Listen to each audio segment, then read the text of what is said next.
ਵਾਹਿਗੁਰੂ ਜੀ ਕਾ ਖਾਲਸਾ, ਵਾਹਿਗੁਰੂ ਜੀ ਕੀ ਫਤਿਹ। ਸਨਮਾਨਯੋਗ ਗੁਰੂ ਸਵਾਰਿਓ, ਆਪ ਸਾਰਿਆਂ ਨੂੰ ਸਿੱਖ ਮਿਸ਼ਨਰੀ ਕਾਲਜ ਵੱਲੋਂ ਚੱਲ ਰਹੀ ਇਸ ਗੁਰਮਤਿ ਕਲਾਸ ਵਿੱਚ ਜੀ ਆਇਆਂ। ਹਰ ਸ਼ੁੱਕਰਵਾਰ ਦੀ ਤਰ੍ਹਾਂ ਅਸੀਂ ਅੱਜ ਵੀ ਭਗਤ ਬਾਣੀ ਵਿੱਚੋਂ ਭਗਤ ਕਬੀਰ ਜੀ ਦੇ ਸ਼ਬਦ ਦੀ ਵਿਚਾਰ ਆਪ ਜੀ ਦੇ ਨਾਲ ਸਾਂਝੀ ਕਰ ਰਹੇ ਹਾਂ। ਉਹ ਸ਼ਬਦ ਜਿਹੜੇ ਭਾਵ ਅਰਥ ਡੂੰਘੇ ਰੱਖਦੇ ਹਨ, ਜਿਨ੍ਹਾਂ ਦੇ ਸ਼ਬਦਾਰਥ ਵੀ ਡੂੰਘੇ ਹਨ, ਔਖੇ ਹਨ, ਜਿਨ੍ਹਾਂ ਨੂੰ ਸਮਝਣ ਵਿੱਚ ਥੋੜ੍ਹਾ ਬਹੁਤਾ ਸਮਾਂ ਦੇਣਾ ਪੈਂਦਾ ਹੈ, ਜਾਂ ਇਹ ਕਹਿ ਲਈਏ ਕਿ ਜਿਨ੍ਹਾਂ ਨੂੰ ਸਮਝਣ ਲਈ ਥੋੜ੍ਹੀ ਮੁਸ਼ਕਲ ਆਉਂਦੀ ਹੈ। ਕੋਈ ਚੁਣੇ ਹੋਏ ਸ਼ਬਦ ਭਗਤ ਕਬੀਰ ਜੀ ਦੇ ਉਹਨਾਂ ਦੇ ਵਿਚਾਰ ਅਸੀਂ ਪਿਛਲੇ ਕੁਝ ਹਫ਼ਤਿਆਂ ਤੋਂ ਕਰ ਰਹੇ ਹਾਂ। ਅੱਜ ਦਾ ਸ਼ਬਦ ਜੋ ਆਪ ਜੀ ਦੇ ਸਾਹਮਣੇ ਡਿਸਪਲੇ ਹੈ, ਤੈ ਪਾਵਸ ਸਿੰਧ ਧੂਪ ਨਹੀਂ ਛਈਆ, ਤੈ ਉਤਪਤ ਪਰਲੋ ਨਾਹੀ, ਜੀਵਨ ਮਿਰਤ ਨਾ ਦੁੱਖ ਸੁਖ ਵਿਆਪੇ, ਸੁਨ ਸਮਾਦ ਦੋ ਤੈ ਨਾਹੀ। ਇਹਦੀ ਵਿਚਾਰ ਸਾਡਾ ਸਾਂਝੀ ਕਰ ਰਿਹਾ ਵੀਰ ਨਛੱਤਰ ਸਿੰਘ ਜੀ ਹੁਸ਼ਿਆਰਪੁਰ ਤੋਂ। ਮੈਂ ਵੀਰ ਨਛੱਤਰ ਸਿੰਘ ਨੂੰ ਬੇਨਤੀ ਕਰ ਰਿਹਾ ਹਾਂ ਅੱਜ ਇਸ ਸ਼ਬਦ ਦੀ ਵਿਚਾਰ ਸਾਡੇ ਨਾਲ ਸਾਂਝੀ ਕਰ। ਵੀਰ ਨਛੱਤਰ ਸਿੰਘ ਜੀ। ਵਾਹਿਗੁਰੂ ਜੀ ਕਾ ਖਾਲਸਾ, ਵਾਹਿਗੁਰੂ ਜੀ ਕੀ ਫਤਿਹ। ਵਾਹਿਗੁਰੂ ਸਾਹਿਬ ਜੀਓ, ਇੱਕ ਓੰਕਾਰ ਸਤਨਾਮ ਕਰਤਾ ਪੁਰਖ ਨਿਰਭਉ ਨਿਰਵੈਰ, ਅਕਾਲ ਮੂਰਤ ਅਜੂਨੀ ਸੈਭੰ, ਗੁਰ ਪ੍ਰਸਾਦ।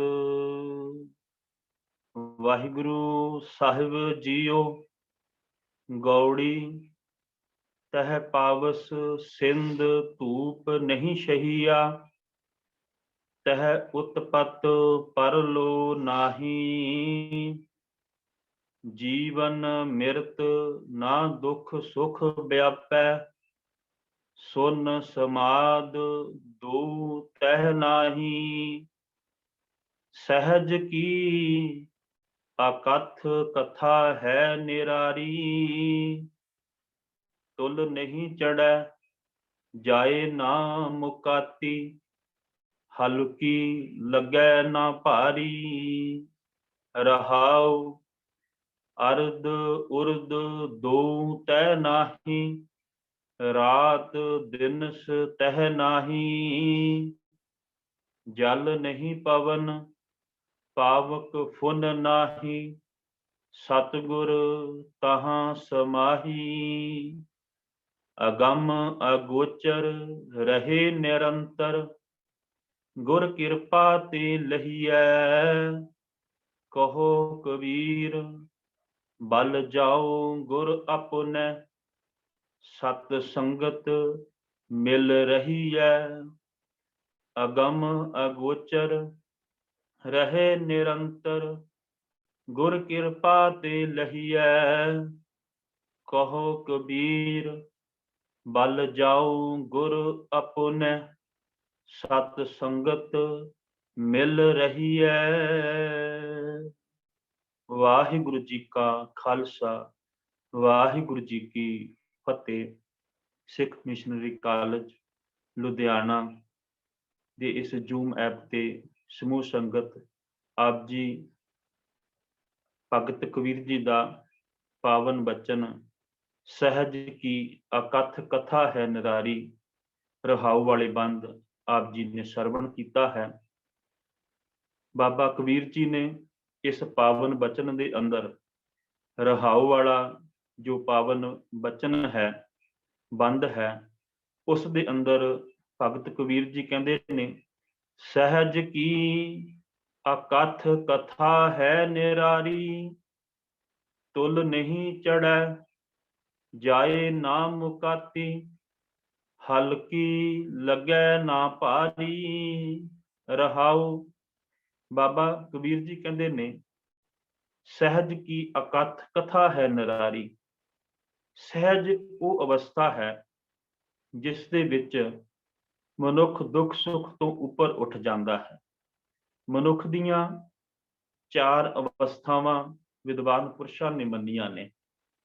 ਪਹਿਲੀ ਅਵਸਥਾ ਹੈ ਜਾਗਰਤ ਅਵਸਥਾ, ਜਾਗਰਤ ਅਵਸਥਾ ਉਹ ਅਵਸਥਾ ਹੈ ਜਦੋਂ ਮਨੁੱਖ ਜਾਂ ਇਸਤਰੀ ਜਾਗਦਿਆਂ ਹੋਇਆਂ, ਤੁਰਦਿਆਂ ਫਿਰਦਿਆਂ, ਬੈਠਦਿਆਂ ਹੋਇਆਂ ਸਭ ਕੰਮ ਕਾਜ ਕਰਦੇ ਹਨ, ਗੱਲਾਂ ਬਾਤਾਂ ਕਰਦੇ ਹਨ, ਸਭ ਕੁਝ ਕਰਦੇ ਹਨ, ਸੁਣਦੇ ਹਨ, ਸੁਣਾਉਂਦੇ ਹਨ। ਹਰੇਕ ਕੰਮ ਜਿਹੜਾ ਹੈ ਹੋਸ਼ੋ ਹਵਾਸ ਦੇ ਵਿੱਚ ਕਰਦੇ ਹਨ। ਉਸ ਅਵਸਥਾ ਦੇ ਵਿੱਚ ਮਨੁੱਖ ਜਾਗਰਤ ਅਵਸਥਾ ਦੇ ਵਿੱਚ ਹੁੰਦਾ ਹੈ। ਇਸ ਅਵਸਥਾ ਤੋਂ ਬਿਨਾਂ ਹੋਰ ਕਿਸੇ ਅਵਸਥਾ ਵਿੱਚ ਸੰਸਾਰਕ ਕੰਮ ਜਿਹੜਾ ਹੈ ਉਹ ਨਹੀਂ ਹੋ ਸਕਦਾ।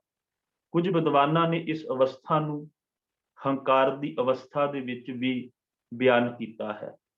ਦੂਸਰੀ ਅਵਸਥਾ ਜਿਹੜੀ ਹੈ ਉਹ ਸੁਪਨ ਅਵਸਥਾ ਹੈ। ਜਦੋਂ ਜੀਵ ਕੰਮ ਕਾਜ ਤੋਂ ਵਿਹਲਾ ਹੋ ਕੇ ਆਰਾਮ ਕਰਨ ਲਈ ਬਿਸਤਰੇ ਤੇ ਲੰਮਾ ਪੈਂਦਾ ਹੈ, ਉਸ ਵਕਤ ਕੁਝ ਉਹਨੂੰ ਨੀਂਦਰ ਆ ਜਾਂਦੀ ਹੈ ਤੇ ਕੁਝ ਜਾਗਦਾ ਹੁੰਦਾ ਹੈ। ਉਸ ਮੌਕੇ ਇਹ ਮਨ ਵਿੱਚੋਂ ਨਿਕਲ ਕੇ ਕਈ ਅਲੌਕਿਕ ਕੌਤਕ ਵੇਖਦਾ ਹੈ। ਜਿਹੜੀਆਂ ਗੱਲਾਂ ਬਾਤਾਂ ਇਹ ਦਿਨੇ ਕਰਦਾ ਹੈ, ਕਈ ਵਾਰ ਉਹਨਾਂ ਨੂੰ ਸੁਪਨਾ ਆਉਂਦਾ ਹੈ ਤੇ ਉਹ ਸੁਪਨ ਅਵਸਥਾ ਹੋਇਆ ਕਰਦੀ ਹੈ। ਉਂਝ ਵਿਗਿਆਨੀ ਲੋਕ, ਡਾਕਟਰ ਲੋਕ ਇਹ ਵੀ ਗੱਲ ਅੱਜ ਸਪਸ਼ਟ ਕਰਦੇ ਹਨ ਕਿ ਮਨੁੱਖ ਦੇ ਸਿਰ ਦੇ ਵਿੱਚ ਦੋ ਦਿਮਾਗ ਨੇ, ਇੱਕ ਆਰਾਮ ਕਰਦਾ ਹੈ ਤੇ ਦੂਜਾ ਸੌ ਜਾਂਦਾ ਹੈ। ਦੂਜਾ ਸੌ ਜਾਂਦਾ ਹੈ ਤੇ ਪਹਿਲਾ ਜਿਹੜਾ ਹੈ ਉਹ ਵਰਕ ਕਰਨ ਲੱਗ ਪੈਂਦਾ ਹੈ। ਇਸ ਤਰ੍ਹਾਂ ਉਹ ਦਿਨ ਦੇ ਕੀਤੇ ਹੋਏ ਕੰਮ ਜਾਂ ਦਿਨ ਦੀਆਂ ਕੀਤੀਆਂ ਹੋਈਆਂ ਗੱਲਾਂ ਬਾਤਾਂ ਉਹ ਫਿਰ ਰਾਤ ਦੇ ਵਕਤ ਸੁਪਨੇ ਦੇ ਵਿੱਚ ਆਉਂਦੀਆਂ ਨੇ। ਉਸ ਨੂੰ ਸੁਪਨ ਅਵਸਥਾ ਕਹਿੰਦੇ ਨੇ। ਤੀਸਰੀ ਅਵਸਥਾ ਹੈ ਸੁਖਪਤ ਅਵਸਥਾ। ਜਦੋਂ ਜੀਵ ਸੁਪਨ ਅਵਸਥਾ ਤੋਂ ਅੱਗੇ ਲੰਘ ਕੇ ਘੂਕ ਨੀਂਦਰ ਵਿੱਚ ਸੌਂ ਜਾਂਦਾ ਹੈ ਤੇ ਆਪਣੇ ਆਪ ਦਾ ਕੁਝ ਪਤਾ ਨਹੀਂ ਚੱਲਦਾ। ਭਾਵੇਂ ਕੋਲ ਕੁਝ ਵੀ ਹੁੰਦਾ ਹੋਵੇ, ਉਹਨੂੰ ਜਾਗ ਨਹੀਂ ਆਉਂਦੀ। ਸੁੱਤੇ ਪਏ ਨੂੰ ਕੁਝ ਵੀ ਪਤਾ ਨਹੀਂ ਲੱਗਦਾ। ਉਸ ਅਵਸਥਾ ਨੂੰ ਸੁਖਪਤ ਅਵਸਥਾ ਕਹਿੰਦੇ ਹਨ। ਔਰ ਚੌਥੀ ਅਵਸਥਾ ਤੁਰੀਆ ਅਵਸਥਾ ਜਾਂ ਜਿਹਨੂੰ ਸਹਿਜ ਦੀ ਅਵਸਥਾ ਕਹਿੰਦੇ ਨੇ, ਜਿਹੜੀ ਅਵਸਥਾ ਦਾ ਜ਼ਿਕਰ ਬਾਬਾ ਕਬੀਰ ਜੀ ਅੱਜ ਦੇ ਇਸ ਪਾਵਨ ਬਚਨ ਦੇ ਵਿੱਚ ਕਰਦੇ ਨੇ। ਇਹ ਉਹ ਅਵਸਥਾ ਹੈ ਜਦੋਂ ਜੀਵ ਸਤ ਸੰਗਤ ਕਰਕੇ ਪਰਮੇਸ਼ਰ ਦੀ ਭਗਤੀ ਵੱਲ ਲੱਗ ਜਾਂਦਾ ਹੈ, ਭਗਤੀ ਕਰਦਾ ਹੈ, ਈਸ਼ਵਰ ਦੇ ਚਰਨਾਂ ਦੇ ਨਾਲ, ਪਰਮੇਸ਼ਰ ਦੇ ਨਾਲ ਜੁੜ ਜਾਂਦਾ ਹੈ। ਇਸ ਅਵਸਥਾ ਦਾ ਨਾਮ ਤੁਰੀਆ ਅਵਸਥਾ ਵਿਦਵਾਨ ਪੁਰਸ਼ ਮੰਨਦੇ ਨੇ।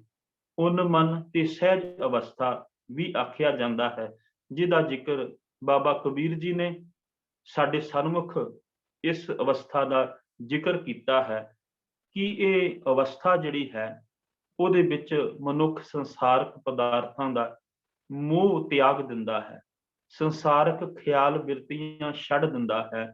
ਇਸ ਅਵਸਥਾ ਦੇ ਵਿੱਚ ਪਹੁੰਚ ਕੇ ਫਿਰ ਕੇਵਲ ਤੇ ਕੇਵਲ ਉਹ ਪਰਮੇਸ਼ਰ ਨੂੰ, ਅਕਾਲ ਪੁਰਖ ਨੂੰ, ਰੱਬ ਨੂੰ ਹੀ ਉਹ ਯਾਦ ਕਰਦਾ ਹੈ। ਉਹ ਪਰਮੇਸ਼ਰ ਹਰੇਕ ਜਗ੍ਹਾ ਦੇ ਉੱਤੇ ਉਹਨੂੰ ਰਮਿਆ ਹੋਇਆ, ਉਹਨੂੰ ਵਿਆਪਕ ਜਿਹੜਾ ਹੈ ਉਹ ਦਿਸਣ ਲੱਗ ਪੈਂਦਾ ਹੈ। ਤੇ ਬਾਬਾ ਕਬੀਰ ਜੀ ਫਿਰ ਉਸ ਅਵਸਥਾ ਦੀ ਗੱਲ ਜਿਹੜੀ ਹੈ ਉਹ ਕਰਦੇ ਹਨ। ਉਹਨੂੰ ਤੁਰੀਆ ਅਵਸਥਾ, ਸਹਿਜ ਦੀ ਅਵਸਥਾ ਜਿਹੜੀ ਹੈ ਉਹ ਆਖਦੇ ਹਨ। ਭਾਈ ਕਾਹਨ ਸਿੰਘ ਨਾਭਾ ਜੀ ਨੇ ਗੁਰਮਤਿ ਮਾਰਤੰਡ ਦੇ ਵਿੱਚ ਗੁਰਬਾਣੀ ਦੇ ਇਸ ਪਾਵਨ ਲਫ਼ਜ਼ ਸਹਿਜ ਦੀ ਜਿਹੜੀ ਹੈ ਉਹ ਅਰਥ ਵਿਆਖਿਆ ਕਰਦਿਆਂ ਹੋਇਆਂ ਇਹਦੇ ਇਹ ਵੀ ਕੀਤੇ ਨੇ, ਸੁਭਾਵ, ਸੁਭਾਵਿਕ, ਸਨੇ ਸਨੇ, ਸ਼ਾਂਤੀ, ਸੁਖਦਾਇਕ ਆਦਿ ਅਨੇਕਾਂ ਹਨ। ਪਰ ਵਿਸ਼ੇਸ਼ ਕਰਕੇ ਆਤਮਿਕ ਗਿਆਨ ਅਰਥ ਵਿੱਚ ਆਉਂਦਾ ਹੈ। ਇਹ ਭਾਈ ਸਾਹਿਬ ਭਾਈ ਕਾਹਨ ਸਿੰਘ ਨਾਭਾ ਜੀ ਨੇ ਜਿਹੜਾ ਹੈ ਉਹ ਜ਼ਿਕਰ ਕੀਤਾ ਹੈ। ਇਸੇ ਗੱਲ ਨੂੰ ਸਤਿਗੁਰੂ ਮਹਾਰਾਜ ਨੇ ਫਿਰ ਇਸ ਅਵਸਥਾ ਨੂੰ ਪਾਵਨ ਬਾਣੀ ਦੇ ਅੰਦਰ ਵੀ ਬਹੁਤ ਵਾਰ ਸਾਡੇ ਸਨਮੁਖ ਰੱਖਿਆ ਹੈ ਤੇ ਉਹਦਾ ਜ਼ਿਕਰ ਆਪਾਂ ਧੰਨ ਗੁਰੂ ਅਮਰਦਾਸ ਮਹਾਰਾਜ ਦੀ ਬਾਣੀ ਸ਼੍ਰੀ ਰਾਗ ਦੇ ਵਿੱਚੋਂ ਸਾਹਿਬ ਦਾ ਪਾਵਨ ਬਚਨ ਹੈ। ਤ੍ਰੈ ਗੁਣ ਮਾਇਆ ਮੋਹ ਹੈ, ਗੁਰਮੁਖ ਚੌਥਾ ਪਦ ਪਾਏ, ਕਰ ਕਿਰਪਾ ਮਿਲਾਇਨ, ਹਰ ਨਾਮ ਵਸਿਆ ਮਨ ਆਏ। ਧੰਨ ਗੁਰੂ ਅਮਰਦਾਸ ਮਹਾਰਾਜ ਕਹਿੰਦੇ ਨੇ ਤ੍ਰੈ ਗੁਣ ਮਾਇਆ ਮੋਹ ਹੈ। ਤ੍ਰੈ ਗੁਣ ਜਿਹਨੂੰ ਰਜੋ ਗੁਣ, ਤਮੋ ਗੁਣ ਤੇ ਸਤੋ ਗੁਣ, ਇਹ ਮਾਇਆ ਦੇ ਤਿੰਨ ਗੁਣ ਨੇ।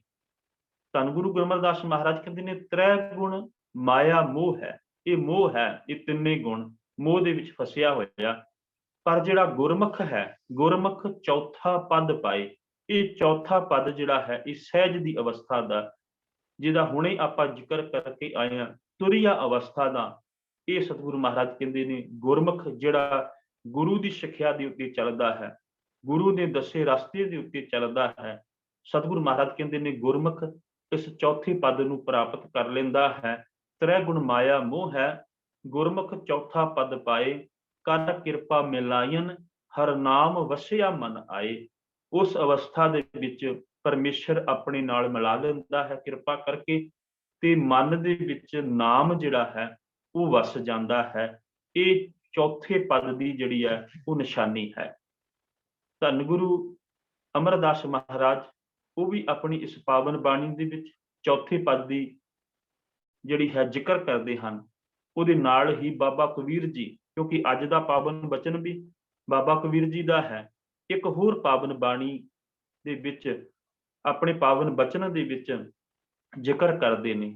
ਕੇਦਾਰਾ ਰਾਗ ਦੇ ਵਿੱਚ ਬਾਬਾ ਕਬੀਰ ਜੀ ਕਹਿੰਦੇ ਨੇ ਉਸਤਤ ਨਿੰਦਾ ਦੂਬ ਵਰਜਤ, ਤਜੋ ਮਾਨ ਅਭਿਮਾਨਾ। ਬਾਬਾ ਕਬੀਰ ਜੀ ਕਹਿੰਦੇ ਨੇ ਇਸ ਅਵਸਥਾ ਦੇ ਵਿੱਚ ਉਸਤਤ ਤੇ ਨਿੰਦਾ ਮਨੁੱਖ ਦੋਨਾਂ ਨੂੰ ਛੱਡ ਦਿੰਦਾ ਹੈ। ਮਨੁੱਖ ਨੂੰ ਕਿ ਪਰਵਾਹ ਨਹੀਂ ਹੁੰਦੀ ਵੀ ਕੋਈ ਮਨੁੱਖ ਉਸਤਤ ਕਰਦਾ ਹੈ ਮੇਰੀ ਜਾਂ ਮੇਰੀ ਨਿੰਦਾ ਕਰਦਾ ਹੈ। ਉਂਝ ਦੁਨਿਆਵੀ ਤੌਰ ਤੇ ਜਦੋਂ ਆਪਾਂ ਵੇਖਦੇ ਹਾਂ, ਮਨੁੱਖ ਨੂੰ ਆਪਣੀ ਉਸਤਤ ਸੁਣਨੀ ਬੜੀ ਚੰਗੀ ਲੱਗਦੀ ਹੈ। ਹਰੇਕ ਕੋਈ ਚਾਹੁੰਦਾ ਕਿ ਮੇਰੀ ਉਸਤਤ ਕੋਈ ਕਰੇ, ਤੇ ਨਿੰਦਾ ਜਿਹੜੀ ਹੈ ਉਹ ਕਿਸੇ ਦੂਸਰੇ ਦੀ ਹੁੰਦੀ ਹੋਈ ਇਹਨੂੰ ਉਹ ਵੀ ਬੜੀ ਪਿਆਰੀ ਲੱਗਦੀ ਹੈ। ਜੇ ਕਿਤੇ ਕਿਸੇ ਦੀ ਨਿੰਦਾ ਕਰਦਾ ਹੋਇਆ ਕੋਈ ਮਨੁੱਖ ਉਹਦੇ ਕੋਲ ਖਲੋਤਾ ਤੇ ਧਿਆਨ ਨਾ ਜਾਵੇ, ਤੇ ਮਨੁੱਖ ਮੁੜ ਪਰਤ ਕੇ ਉਹਦੀ ਗੱਲ ਨੂੰ ਟੋਕ ਕੇ ਕਹਿੰਦਾ ਹੈ ਵੀ ਮੈਨੂੰ ਇਹ ਗੱਲ ਦੁਬਾਰਾ ਦੱਸੀ, ਮੈਨੂੰ ਚੰਗੀ ਤਰ੍ਹਾਂ ਪਤਾ ਨਹੀਂ ਲੱਗਾ, ਮੇਰਾ ਧਿਆਨ ਕਿਤੇ ਹੋਰ ਸੀ। ਕਹਿਣ ਦਾ ਭਾਵ ਨਿੰਦਾ ਕਿਸੇ ਦੂਸਰੇ ਦੀ ਹੁੰਦੀ ਹੋਵੇ ਤੇ ਇਹ ਬੜੀ ਰੀਝ ਦੇ ਨਾਲ ਸੁਣਦਾ ਹੈ, ਬੜਾ ਧਿਆਨ ਦੇ ਨਾਲ ਸੁਣਦਾ ਹੈ। ਆਪਣੀ ਉਸਤਤ ਹੁੰਦੀ ਹੋਵੇ ਤਾਂ ਵੀ ਬੜੀ ਧਿਆਨ ਦੇ ਨਾਲ ਸੁਣਦਾ ਹੈ। ਇਸ ਤੋਂ ਉਲਟ ਕਿਸੇ ਦੂਸਰੇ ਦੀ ਉਸਤਤ ਹੁੰਦੀ ਹੋਵੇ ਫਿਰ ਇਹ ਧਿਆਨ ਨਹੀਂ ਦਿੰਦਾ। ਆਪਣੀ ਨਿੰਦਾ ਹੋਵੇ ਤੇ ਮਨੁੱਖ ਕਲਪ ਜਾਂਦਾ ਹੈ। ਪਰ ਬਾਬਾ ਕਬੀਰ ਜੀ ਕਹਿੰਦੇ ਨੇ ਇਸ ਅਵਸਥਾ ਦੇ ਵਿੱਚ ਕੀ ਹੈ, ਉਸਤਤ ਨਿੰਦਾ ਦੋ ਵਿਵਰਜਿਤ, ਤਜੋ ਮਾਨ ਅਭਿਮਾਨਾ, ਲੋਹਾ ਕੰਚਨ ਸਮ ਕਰ ਜਾਣੇ, ਤੇ ਮੂਰਤ ਭਗਵਾਨਾ।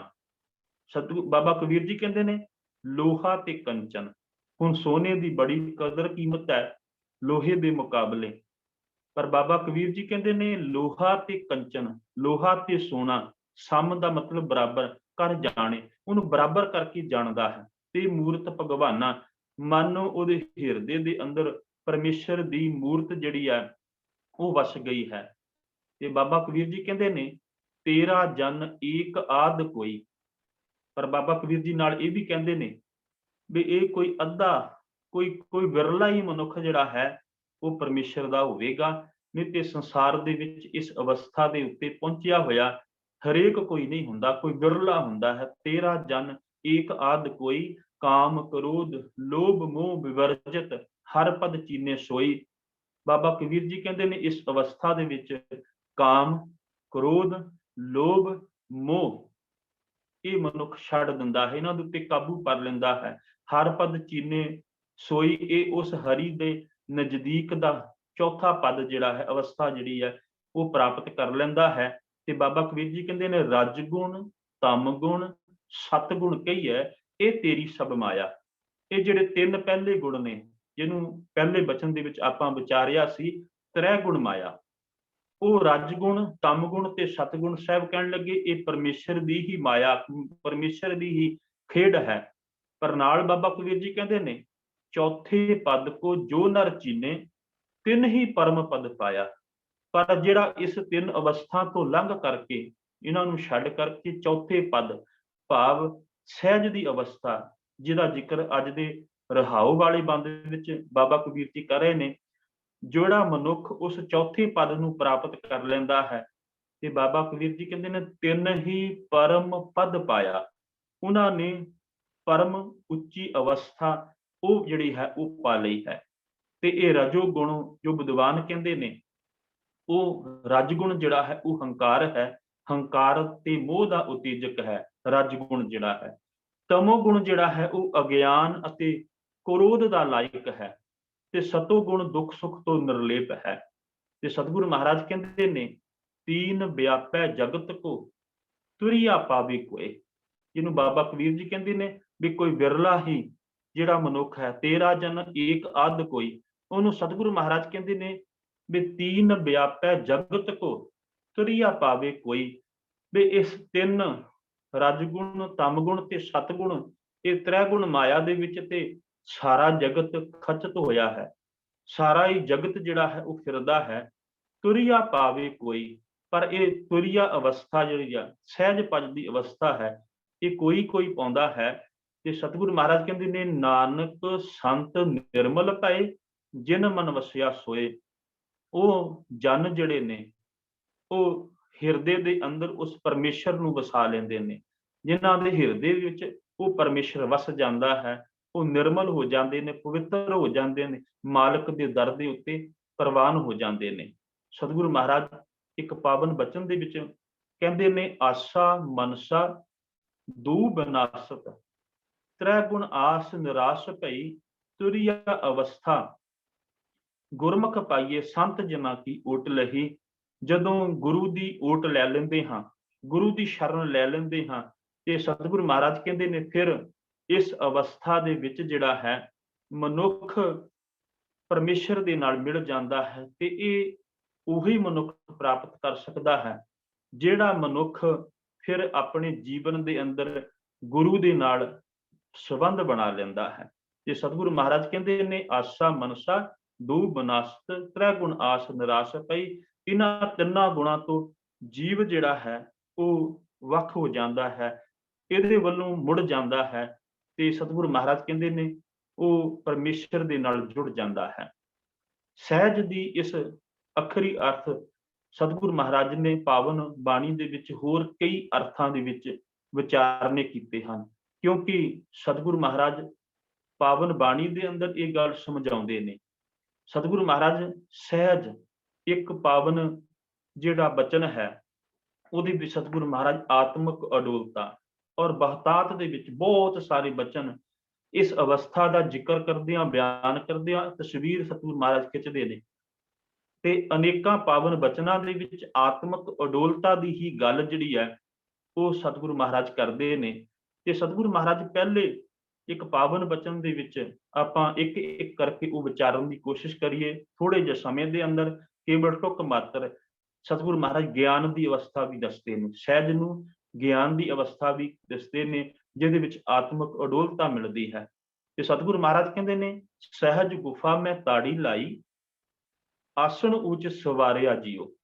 ਸਹਿਜ ਗੁਫਾ ਗਿਆਨ ਰੂਪੀ ਤਾੜੀ ਜਿਹੜੀ ਹੈ, ਆਤਮਿਕ ਅਡੋਲਤਾ ਦੀ ਜਿਹੜੀ ਤਾੜੀ ਹੈ, ਭਾਵ ਸਮਾਧੀ ਲਾ ਲਈ ਆਤਮਿਕ ਅਡੋਲਤਾ ਦੀ ਗੁਫਾ ਦੇ ਅੰਦਰ, ਉਹ ਸਮਾਧੀ ਲਾ ਲਈ। ਅੱਜ ਆਸਣ ਉੱਚ ਸਵਾਰਿਆ ਜੀਓ, ਉਹਦਾ ਆਸਣ, ਉਹਦਾ ਟਿਕਾਣਾ ਜਿਹੜਾ ਹੈ ਉਹ ਉੱਚਾ ਹੋ ਗਿਆ।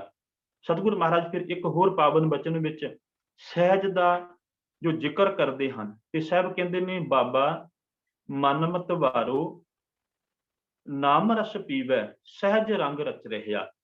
ਇਹਦੇ ਵਿੱਚ ਸਤਿਗੁਰੂ ਮਹਾਰਾਜ ਆਨੰਦ ਦੀ ਗੱਲ ਕਰਦੇ ਨੇ ਕਿ ਇਹ ਬਾਬਾ ਮਨ ਜਿਹੜਾ ਹੈ ਉਹ ਮਤਵਾਰਾ ਹੋ ਗਿਆ, ਮਸਤ ਹੋ ਗਿਆ। ਹੋਇਆ ਕਿਵੇਂ? ਨਾਮ ਰਸ ਪੀਵੈ, ਨਾਮ ਰਸ ਪੀਣ ਦੇ ਨਾਲ ਸਹਿਜ ਰੰਗ ਰਚ ਰਹਿਆ। ਤੇ ਸਹਿਜ ਦੇ ਰੰਗ ਦੇ ਵਿੱਚ ਉਹ ਅਵਸਥਾ ਦੇ ਵਿੱਚ, ਆਨੰਦ ਦੀ ਅਵਸਥਾ ਦੇ ਵਿੱਚ ਉਹ ਰਚਿਆ ਗਿਆ। ਇੱਕ ਹੋਰ ਪਾਵਨ ਬਚਨ ਦੇ ਵਿੱਚ ਜੋ ਅੱਜ ਦਾ ਰਹਾਉ ਵਾਲਾ ਹੀ ਪਾਵਨ ਬਚਨ ਹੈ, ਸਾਹਿਬ ਕਹਿੰਦੇ ਨੇ, ਸਹਿਜ ਕੀ ਅਕਥ ਕਥਾ ਹੈ ਨਿਰਾਰੀ। ਇੱਥੇ ਸਤਿਗੁਰੂ ਮਹਾਰਾਜ ਨੇ ਪ੍ਰਭੂ ਕਰਤਾਰ ਦੀ ਜੋ ਵਿਆਖਿਆ ਹੈ, ਕਥਾ ਦਾ ਮਤਲਬ ਹੁੰਦਾ ਵਿਆਖਿਆ ਸਰੂਪ ਬਿਆਨ ਕਰਨਾ, ਵੀ ਉਸ ਪਰਮੇਸ਼ਰ ਦੀ ਉਸ ਅਵਸਥਾ ਇੱਕ ਬੜੀ ਨਿਰਾਰੀ ਹੈ, ਬੜੀ ਹੀ ਵੱਖਰੀ ਹੈ। ਤੇ ਸਤਿਗੁਰੂ ਮਹਾਰਾਜ ਪਾਵਨ ਬਚਨ ਵਿੱਚ ਕਹਿੰਦੇ ਨੇ, ਸਹਿਜ ਸੁਹੀਲਾ ਫਲ ਮਸਕੀਨੀ। ਸਹਿਜ ਸੁਹੀਲਾ ਭਾਵ ਆਪ ਮੁਹਾਰੇ ਹੀ ਇਸ ਅਵਸਥਾ ਦੇ ਵਿੱਚ ਫਲ ਜਿਹੜਾ ਹੈ ਉਹ ਪ੍ਰਾਪਤ ਹੋ ਜਾਂਦਾ ਹੈ। ਤੇ ਸਤਿਗੁਰੂ ਮਹਾਰਾਜ ਇੱਕ ਹੋਰ ਪਾਵਨ ਬਚਨ ਵਿੱਚ ਕਹਿੰਦੇ ਨੇ, ਨਾਨਕ ਸੰਤ ਮਿਲੈ ਸੱਚ ਪਾਈਐ। ਹੁਣ ਇੱਥੇ ਸਤਿਗੁਰੂ ਮਹਾਰਾਜ ਕਹਿੰਦੇ ਨੇ, ਨਾਨਕ ਸੰਤ ਮਿਲੇ ਸੱਚ ਪਾਈਐ, ਸਹਿਜ ਪਾਏ ਜਸ ਲਿਓ।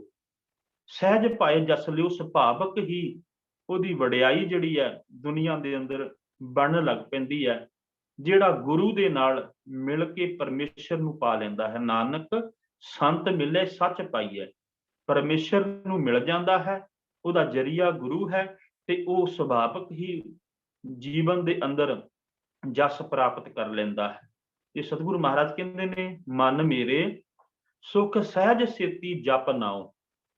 ਹੁਣ ਇੱਥੇ ਸਤਿਗੁਰੂ ਮਹਾਰਾਜ ਜੋ ਸਹਿਜ ਦੀ ਅਰਥ ਹੈ ਉਹ ਆਸਾਨੀ ਦੇ, ਉਹਦਾ ਅਰਥ ਹੈ ਆਸਾਨੀ ਨਾਲ। ਸਾਹਿਬ ਕਹਿੰਦੇ ਨੇ, ਮਨ ਮੇਰੇ, ਐ ਮੇਰੇ ਮਨ, ਸੁਖ ਸਹਿਜ ਸੇਤੀ ਜਪ ਨਾਉ, ਵੀ ਆਸਾਨੀ ਦੇ ਨਾਲ ਪਰਮੇਸ਼ਰ ਦੇ ਨਾਮ ਜਪਿਆਂ ਸੁਖ ਜਿਹੜਾ ਹੈ ਉਹ ਪ੍ਰਾਪਤ ਹੋ ਜਾਂਦਾ ਹੈ। ਤੇ ਅੱਗੇ ਸਤਿਗੁਰੂ ਮਹਾਰਾਜ ਕਹਿੰਦੇ ਨੇ ਇੱਕ ਹੋਰ ਪਾਵਨ ਬਚਨ ਦੇ ਵਿੱਚ, ਸਹਿਜ ਸਮਾਧ ਲੱਗੀ ਲਿਵ ਅੰਤਰ, ਸੋ ਰਸ ਸੋਈ ਜਾਣੇ। ਇਸ ਪਾਵਨ ਬਚਨ ਵਿੱਚ ਸਤਿਗੁਰੂ ਮਹਾਰਾਜ ਕਹਿੰਦੇ ਨੇ, ਸਹਿਜ ਸਮਾਧ ਤੁਰਿਆ ਅਵਸਥਾ ਕਦੋਂ ਪ੍ਰਾਪਤ ਹੁੰਦੀ ਹੈ? ਲਿਵ ਅੰਤਰ, ਸਹਿਜ ਸਮਾਧ ਲੱਗੀ ਲਿਵ ਅੰਤਰ, ਸੋ ਰਸ ਸੋਈ ਜਾਣੇ ਜੀਵ। ਤੇ ਉਹ ਰਸ ਜਿਹੜਾ ਹੈ ਜੀਵ ਉਹ ਪ੍ਰਾਪਤ ਕਰ ਲੈਂਦਾ ਹੈ। ਤੇ ਸਤਿਗੁਰੂ ਮਹਾਰਾਜ ਇੱਕ ਹੋਰ ਪਾਵਨ ਬਚਨ ਵਿੱਚ ਕਹਿੰਦੇ ਨੇ, ਮਨ ਤਨ ਧਨ ਜਿਨ ਪ੍ਰਭ ਦੀਆ।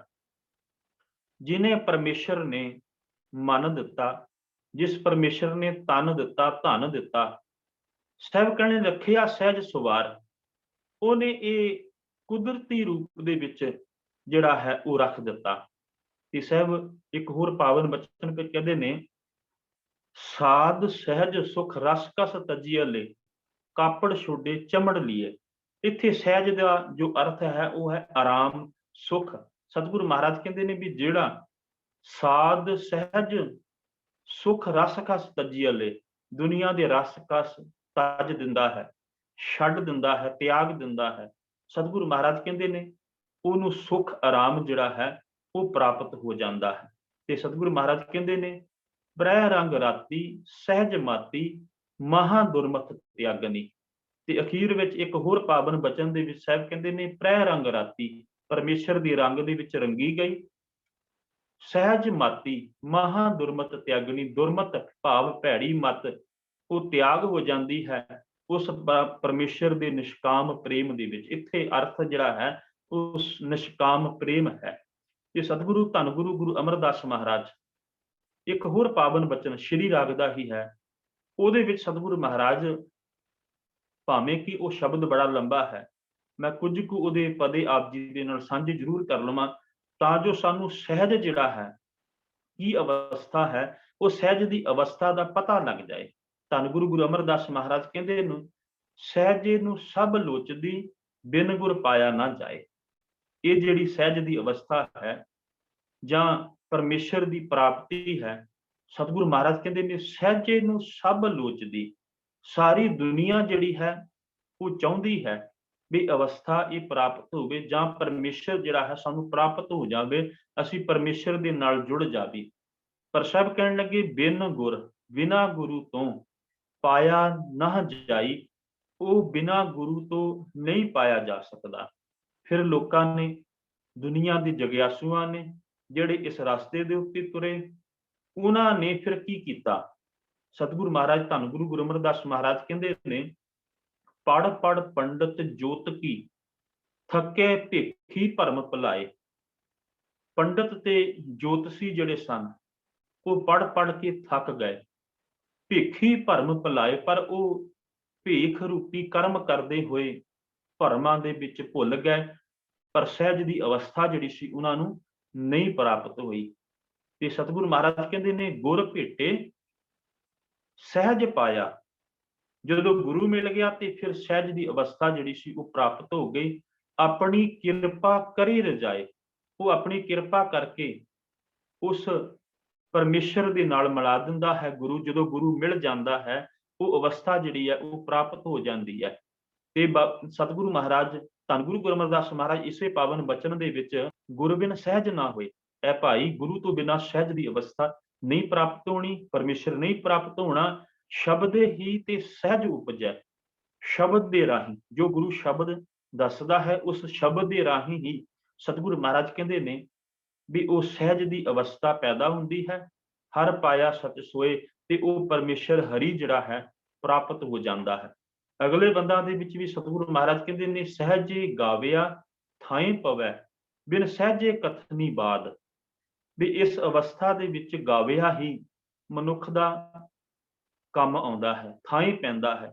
ਬਿਨ ਸਹਿਜੇ ਕਥਨੀ ਬਾਦ, ਬਿਨਾਂ ਸਹਿਜ ਦੀ ਅਵਸਥਾ ਤੋਂ ਮਨੁੱਖ ਜੋ ਕਥਨ ਕਰਦਾ ਹੈ, ਉਹ ਜਿਹੜਾ ਹੈ ਕੰਮ ਨਹੀਂ ਆਉਂਦਾ। ਸਹਿਜੇ ਹੀ ਭਗਤ ਉਪਜੈ। ਭਗਤ ਦੇ ਤੱਤੇ ਨੂੰ ਸਿਹਾਰੀ ਹੈ, ਇੱਥੇ ਅਰਥ ਹੈ ਭਗਤੀ।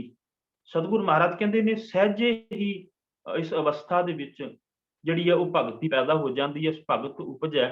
ਸਹਿਜ ਪਿਆਰ ਬਰਾਗ, ਇਸ ਅਵਸਥਾ ਦੇ ਵਿੱਚ ਪਰਮੇਸ਼ਰ ਦੇ ਨਾਲ ਪਿਆਰ ਬਣ ਆਉਂਦਾ ਹੈ। ਸਹਿਜੇ ਹੀ ਤੇ ਸੁਖ ਸ਼ਾਂਤ ਹੋਏ, ਇਸ ਸਹਿਜ ਦੀ ਅਵਸਥਾ ਦੇ ਵਿੱਚ ਹੀ ਸੁਖ ਤੇ ਸ਼ਾਂਤ ਜਿਹੜਾ ਹੈ ਉਹ ਆਪਣੇ ਆਪ ਪੈਦਾ ਹੋ ਜਾਂਦਾ। ਬਿਨ ਸਹਿਸੇ ਜੀਵਨਵਾਦ, ਬਿਨਾਂ ਇਸ ਅਵਸਥਾ ਤੋਂ ਜੀਵਨ ਜਿਹੜਾ ਹੈ ਉਹ ਬਰਬਾਦ ਹੈ, ਭਾਵ ਖਤਮ ਹੈ, ਕਿਸੇ ਕੰਮ ਦਾ ਨਹੀਂ ਹੈ।